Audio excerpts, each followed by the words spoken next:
Judith, chapter 16. And Judith began to sing this song of thanksgiving in all Israel, and all the people sang with loud voices this song of praise. Judith said, Begin a song to my God with timbrels, sing to my Lord with cymbals, make melody to him with psalm and praise, exalt him and call upon his name.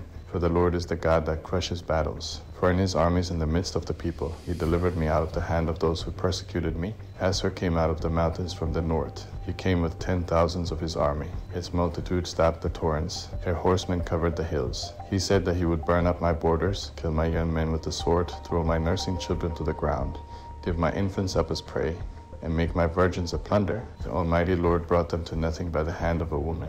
For their mighty one didn't fall by young men, neither did sons of the Titans strike him. Tall giants didn't attack him, but Judith the daughter of Merari made him weak with the beauty of her countenance. For she put off the apparel of her widowhood for the exaltation of those who were distressed in Israel. She anointed her face with ointment, bound her hair in a tiara, and took a linen garment to deceive him. Her sandal ravished his eye. Her beauty took his soul prisoner. The sword passed through his neck. The Persians quaked at her daring. The Medes were daunted at her boldness. Then my lowly ones shouted aloud. My oppressed people were terrified and trembled for fear. They lifted up their voices and the enemy fled.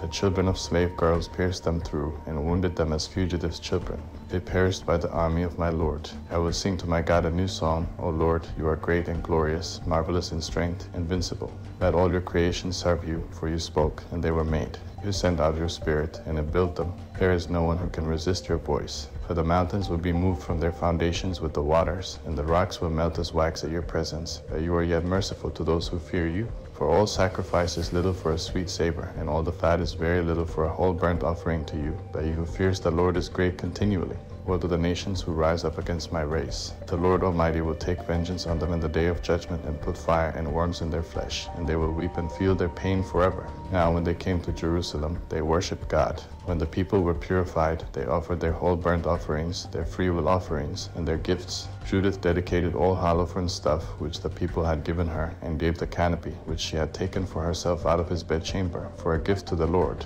And the people continued feasting in Jerusalem before the sanctuary for 3 months, and Judith remained with them. After these days, everyone departed to his own inheritance. Judith went away to Bethulia and remained in her own possession, and was honorable in her time in all the land. Many desired her, but no man knew her all the days of her life from the day that Manasseh her husband died and was gathered to his people. She increased in greatness exceedingly, and she grew old in her husband's house to 105 years. She let her maid go free. Then she died in Bethulia. They buried her in the cave of her husband Manasseh. The house of Israel mourned for her 7 days. She distributed her goods before she died to all those who were nearest of kin to Manasseh her husband, and to those who were nearest of her own kindred. There was no one who made the children of Israel afraid any more in the days of Judith, nor for a long time after her death.